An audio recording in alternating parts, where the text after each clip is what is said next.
하나님의 말씀 요한복음 2장 1절에서 11절까지 우리 함께 읽겠습니다. 시작. 사흘 되던 날에 갈릴리 가나에 혼인이 있어 예수의 어머니도 거기 계시고 예수와 그 제자들도 혼인의 청함을 받았더니 포도주가 모자란지라 예수의 어머니가 예수에게 이르되 저에게 포도주가 없다 하니 예수께서 가라사대 여자여 나와 무슨 상관이 있나이까 내 때가 아직 이르지 못하였나이다. 그 어머니가 하인들에게 이르되 너에게 무슨 말씀을 하시든지 그대로 하라 하니라. 거기 유대인의 결례를 따라 두세 통 드는 돌 항아리 6이 놓였는지라.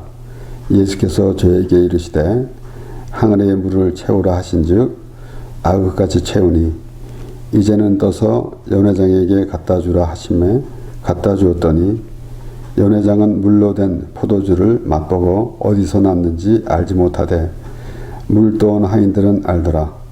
연회장이 신랑을 불러 말하되 사람마다 먼저 좋은 포도주를 내고 취한 후에 낮은 것을 내거늘 그대는 지금까지 좋은 포도주를 두었도다 하니라. 예수께서 이 처음 표적을 갈릴리 가나에서 행하여 그 영광을 나타내심에 제자들이 그를 믿으니라. 아멘.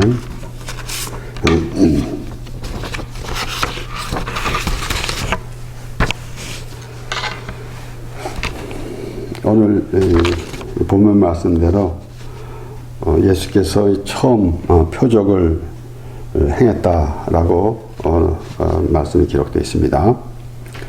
예수님께서 물을 포도주로 변화시키고 예수님께서 물을 포도주로 만들어 주시고 떡 5개와 물고기 2마리로 5,000명을 모시는 이런 모든 이적들, 이런 것들은 우리가 이 세상에서 예수를 믿으면은 먹고 사는 것이 걱정 없다라는 그런 의미 아닙니다. 하나님의 나라에 대해서 예수님께서 하나님의 나라를 보여주시는 그런 의미로 우리가 보게 되는 것입니다.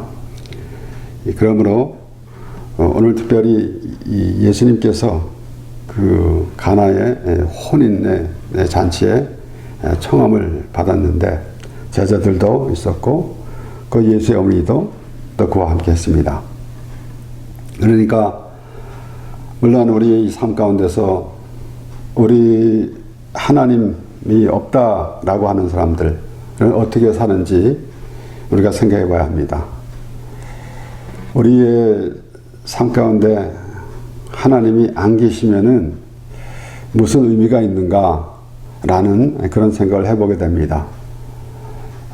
우리가 오늘 이 가나 혼인잔치를 우리의 모든 삶으로 그렇게 상징적으로 표현한다면은 예수님이 계셔야 한다라는 것입니다. 곧 예수님은 하나님이시고 하나님이 우리와 함께 하신다는 그런 의미가 우리에게 있어야 합니다. 우리 기준으로, 우리 생각으로, 우리의 학문으로 이 세상을 정의할 수가 없습니다. 우리가 이제 장마를 벗고 천국에 가게 되면은 이 세상에서 살아가면서 의문이 있었던 모든 것은 물거품처럼 사라질 것입니다. 이 세상에서는 왜 이런 일이 생기는가? 왜 나에게는 이런 일이 생기는가? 라는 그런 일도 많이 있을 것이고 또는 사회적으로, 국가적으로, 국제적으로 이 모든 그 일들이 참 사람으로서 참 다스릴 수도 없는 그런 일들도 많이 생기고 그러합니다. 그런 가운데 이제 오늘 말씀을 보면서 또 생각해 봐야 되는 것은 사실 이 혼인잔치에 포도주가 첫째 아니겠습니까? 물론 오늘날 이 잔치집에서 마시고 춤추고 하는 것 이런 것도 연상해 볼 수 있겠지만은 궁극적으로는 우리가 이 세상에서 살아가는데 참 무의미한 생활을 살아가고 있는가, 아니면 어떤 의미를 가지고 살아가고 있는가 라는 것도 생각해 볼 때에 가나 혼인잔치가 우리의 인생이다 라는 그런 의미도 볼 수가 있는 것입니다. 그런데 물론 성경 해석에는 이제 이 혼인잔치가 일주일씩 이상 가니까 그런 일이 자주 발생한다 라고도 합니다.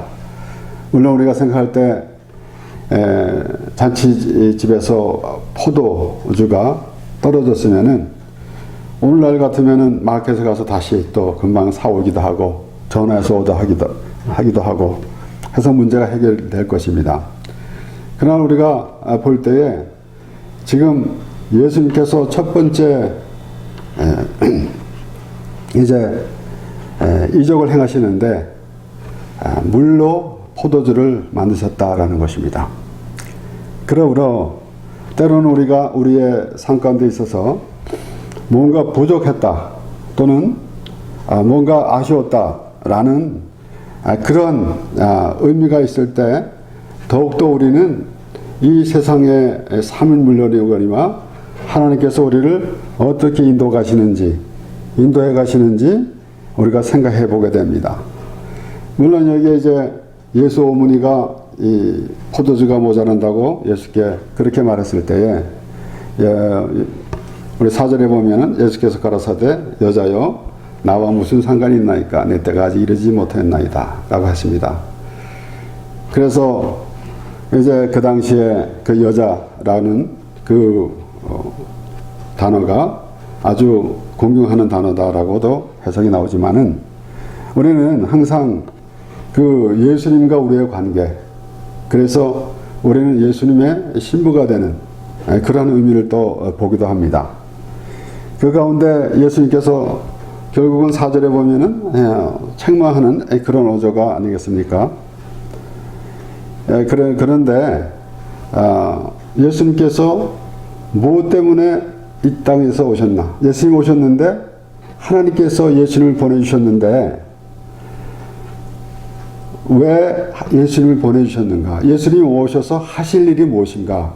라는 것을 생각할 때 지금 그 육신의 일을 위해서만 예수님이 오신 것이 아니다라는 의미를 알게 되는 것입니다.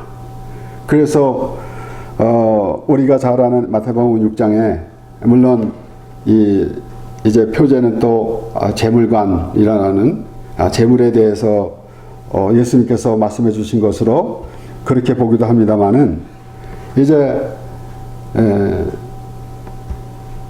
재물과 하나님을 동시에 섬길 수도 없다라고도 말씀하시고, 그리고 이방인들처럼 무엇을 이 세상의 것을 구하는 자 되지 말라라는 의미에서 우리 이 마태복음 6장 30절에서 33절의 말씀을 보면은 오늘 있다가 내일 아궁이에 던지우는 풀들도 하나님이 이렇게 입히시거든 하물며 너일까 보냐 믿음이 적은 자들아.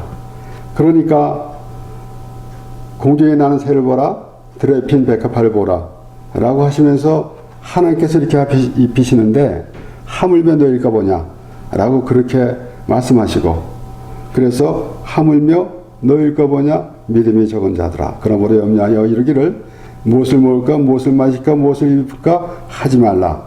이는 다 이방인들이 구하는 것이라. 너희 천부께서 이 모든 것이 너희에게 있어야 할 줄을 아시느니라. 너희는 먼저 그의 나라와 그의 의를 구하라. 그리하면 이 모든 것이 너희에게 더하시리라.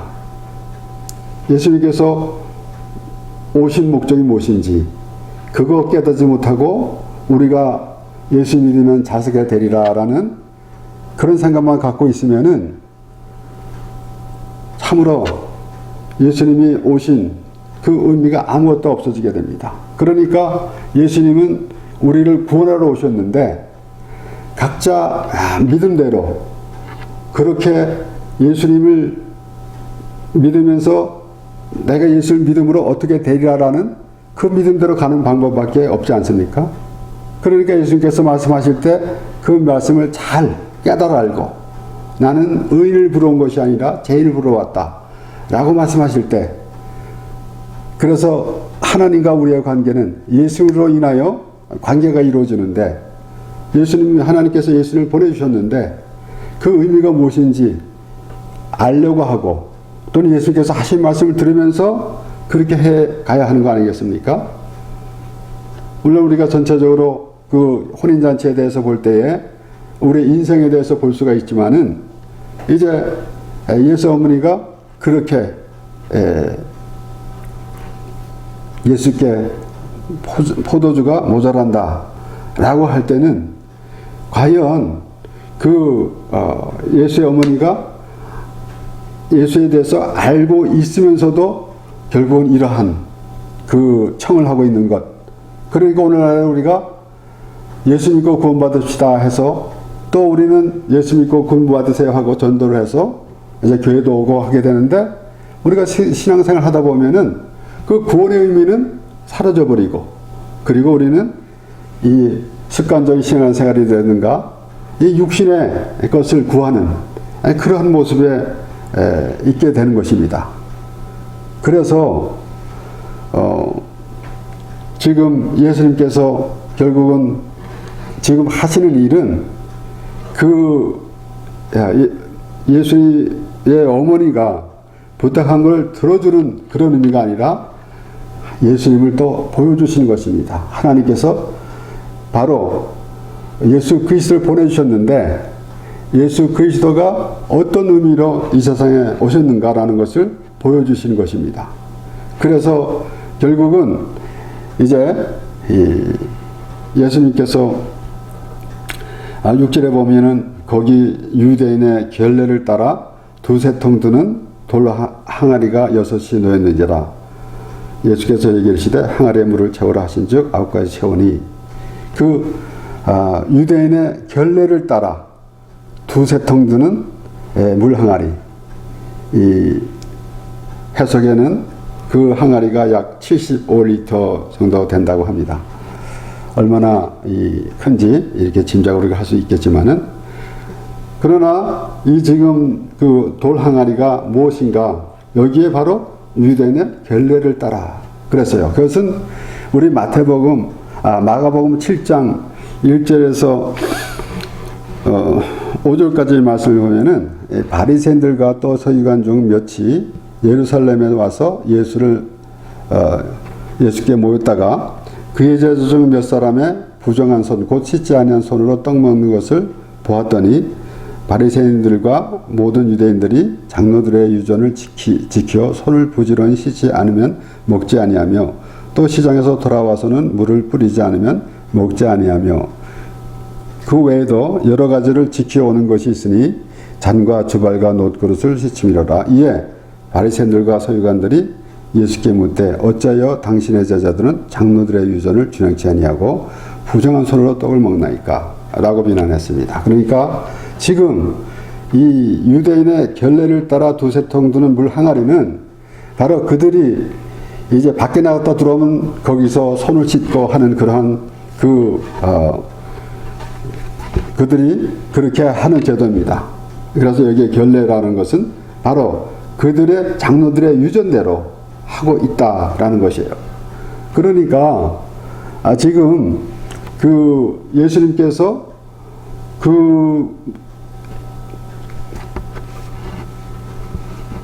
여기에 뭐라고 나눈 대로 그 두세 통 드는 돌 항아리 그게 바로 그 유대인의 그 결례에 따라 유대인들의 그 결례에 따라 만들어 놓은 그러니까 그것이 바로 율법을 지키려고 하는 그런 모습이단 말이에요. 그것에다가 물을 담고 그것을 포도주로 만드셨다라는 것입니다. 우리가 이제 물이라고 하면은 참 좋은 쪽으로 보면은 물이 없으면 못 삽니다. 물만 마시는 오히려 지금 물이 포도주로 변했는데 오히려 물이 없이 포도주만 마시면 사람이 못 살죠. 물만 마시면 살 수 있지만 포도주만 마셔서는 못 살 수가 없습니다. 그런데 그런 의미는 있지만은 물과 포도주를 볼 때 우리가 여기에 보면은 지금 포도주는 이제 술이라라는 표현이 되어 있지 않습니까? 이 연회장이 이제 사람들이 포도주로 취한 후에 또 좋은 것을 낮은 것을 낸다라는 그런 말씀을 보면은 포도주는 술이기도 하지만은 먼저 포도주 그러면 달콤한 것 이런 것을 생각하게 됩니다. 그러니까 우리 삶에서 물같이 냉랭한 삶을 살 것인가 아니면은 포도주와 같은 달콤한 삶을 살 것인가 라는 것입니다. 그러니까 결론적으로는 이제 그 유대인의 결례를 따라 놔둔 그 물 항아리에서 그 물을 포도주로 변화시켰다라는 것이에요. 그러니까 결론적으로는 예수님께서 그 율법의 완성이신 예수님이 그 율법을 하나님의 은혜로 바꿔주셨다라는 것입니다. 그러므로 우리가 지금 이 예수님께서 물로 포도주로 됐다 해서 물론 우리가 그러한 찬양도 하고 있지 않습니까? 예수님께서 말씀하시니 물이 변하여 포도주가 됐네. 우리에게도 말씀하셔서 변화되게 하소서라는 그런 찬양도 합니다. 그러나 우리가 우리 스스로 변화되는 것보다는 예수님께서 그렇게 변화를 시켰습니다. 율법을 하나님의 은혜로 그렇게 변화시킨 것입니다. 그렇게 바꿔 주신 것입니다. 그래서 우리가 막연하게 하나님이 이적을 행하시니까 우리는 어떠한 문제를 놓고 기도하면 이루어지리라. 어떻게 보면 단순히 지금 혼인잔치에 포도주가 모자랐으면은 얼마든지 방법이 있었을 것입니다. 우리가 성경의 해석대로 그 당시에 한 일주일간이나 이 혼인잔치가 계속되고 있기 때문에 그런 일이 자주 있다라는 그런 해석이 있는 걸 보면은 분명히 어떤 대책도 있을 것입니다. 그러나 오늘 이 말씀에서는 물이 변해서 포도주가 되었다라는 것입니다. 그래서 단순하게 우리가 이 세상에 살면서 참 무의미한 삶을 살아가는 것, 그런데 우리가 하나님을 아는 것, 이렇게 아주 전체적으로 그렇게 볼 수 있고, 이제 물이 변해서 포도주가 됐는데 그 물은 어디로부터 있는가 하면은 그 유대인의 결례에 따라 놓는 항아리로부터 시작됐습니다. 결국은 그 율법을 하나님 예수 그리스도께서 오셔서 완성시켰는데 그것을 바로 율법을 은혜로 그렇게 해주신 것이다라는 것이에요. 그래서 내가 율법을 폐하러 온 것이 아니라 완성시키러 왔다라고 예수님께서 말씀하셨고, 그리고 이제 십자가상에서 다 이뤘다라고 그렇게 말씀하신 것입니다. 결국은 율법을 보면은 죽는 것입니다. 그래서 사도 바울이 내가 율법으로 인하여 죽었다라고 그렇게 표현하고 있는 것입니다. 내가 그리스도와 함께 십자가에 못 박혔나니 그런즉 이제 내가 산 것은 아니요 라고 하면서 내가 율법으로 죽었다 그렇게 말하고 있는 것입니다. 그러니까 율법으로는 죽은 거예요. 그런데 누가 죽었습니까? 대신해서 예수 그리스도께서 우리를 대신해서 죽으셨다라는 것이에요. 그러므로 율법의 완성이 되는 것입니다. 우리 오늘 2장 말씀을 보는 우리 본문은 2장 말씀을 보고 있지만은 요한복음 1장에서 이제 1장 15절에서 18절 말씀에 요한이 그에 대하여 증거하여 외쳐 가로되 내가 전에 말하기를 내 뒤에 오시는 이가 나보다 앞선 것은 나보다 먼저 계심이라 한 것이 이 사람을 가리킴이라 하니라. 세례 요한이 예수님에 대해서 말하고, 그리고 이제 예수님에 대해서 이제 확실하게 그렇게 보여주면서 말하고 있는 것입니다. 우리가 다 그의 충만한 데서 받으니 은혜 위에 은혜로라 라는 것입니다. 그래서 우리가 이 세상에 살아가면서 사람들 간에 서로 이렇게 베푸는 것, 이런 것을 보고 우리는 때로는 은혜라고도 하지만은 그것을 보면서 하나님의 은혜에 대해서 알아야 하는 것입니다. 아마도 하나님께서 우리의 모든 삶 가운데서 하나님께서 인도해 주시면서 하나님의 그 은혜를 알 수 있도록 이렇게 저렇게 우리 삶 가운데서도 보여주시는 것입니다.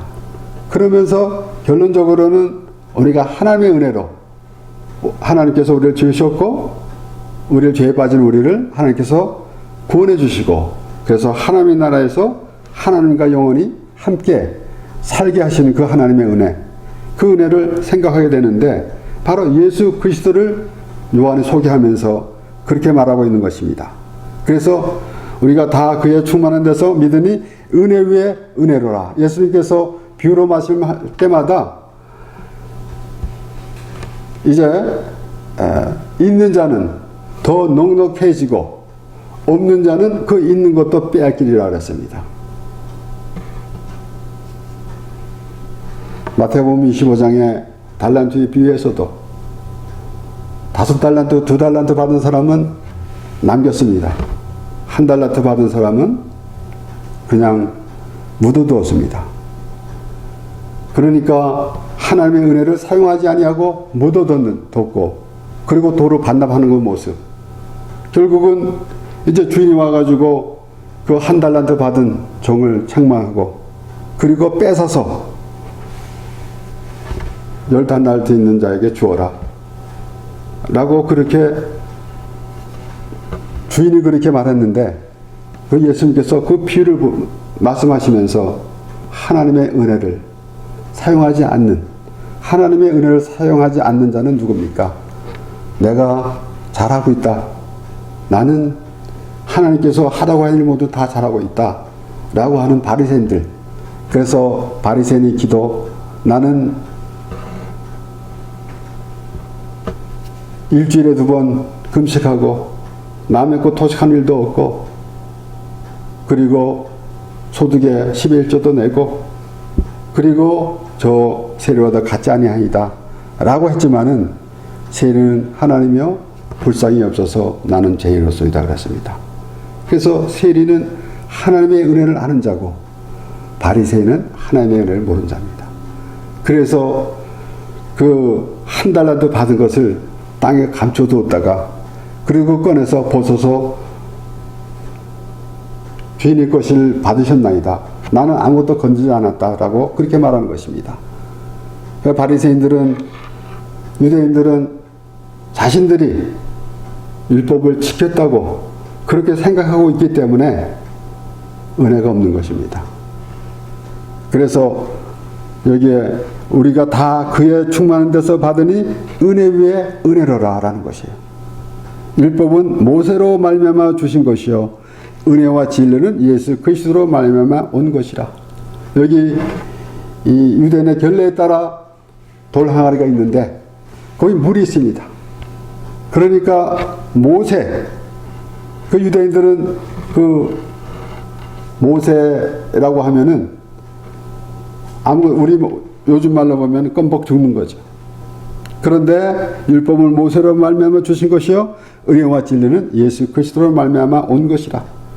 본래 하나님을 본 사람이 없으되 아버지의 품속에 있는 독생하신 하나님이 나타내셨느니라. 세례 요한이 예수님을 소개하면서 그렇게 말하고 있는 것인데 율법은 모세를 말미암은 것입니다. 그런데 그 율법이 없으면은 복음이 없는 것이죠. 율법으로는 우리가 죽어야 되는데 예수님께서 우리를 위해서 대신 죽으셨기 때문에 바로 예수 그리스도의 은혜라는 것입니다. 그래서 율법이 없을 때에는 죄가 있어도 죄를 여기지 않았다 그랬습니다. 그러니까 우리가 율법을 보면서 죄를 깨닫게 되므로 마치 요한복음 8장에 나오는 가나마다 현장에 잡힌 여인은 누구에게 끌려왔습니까? 바로 유대인들에게 끌려왔어요. 그러니까 율법으로는 죄라는 것이에요. 그런데 어디로 끌려왔습니까? 예수 그리스도 앞으로 끌려오는 것입니다. 그러므로 우리가 율법으로 통해서 죄를 깨달음으로 그래서 우리가 예수님께 오는 것입니다. 그렇지 아니하면은 예수님이라는 의미가 없는 것이죠. 막연하게 예수님께서 오셔서 그냥 우리를 위해서 죽으셨다라는 것이 아니라 율법으로 인해서 우리가 죽어야 하는데 예수 그리스도께서 대신 죽으셨다라는 것이에요. 그래서 우리가 여기 보면은 이제 사도 바울도 그렇게 말하고 있습니다. 우리가 하나님과 함께 일하는 자로서 너희를 권하노니 하나님의 은혜를 헛되이 받지 말라. 가라사대 내가 은혜 베풀 때에 너를 듣고 구원의 날에 너를 도왔다 하셨으니 보라 지금은 은혜 받을 만한 때요 보라 지금은 구원의 날이로다. 그래서 지금 오늘 본문 말씀을 보면서 우리는 이 참 맹물과 같은 그러한 의미 없는 삶을 사는 것이 아니라 하나님의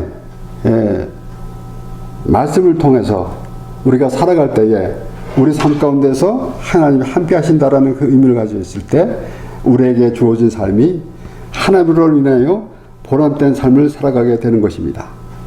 그래서 지금 은혜 받을 만한 때요 보라 지금은 구원의 날이로다 그랬습니다.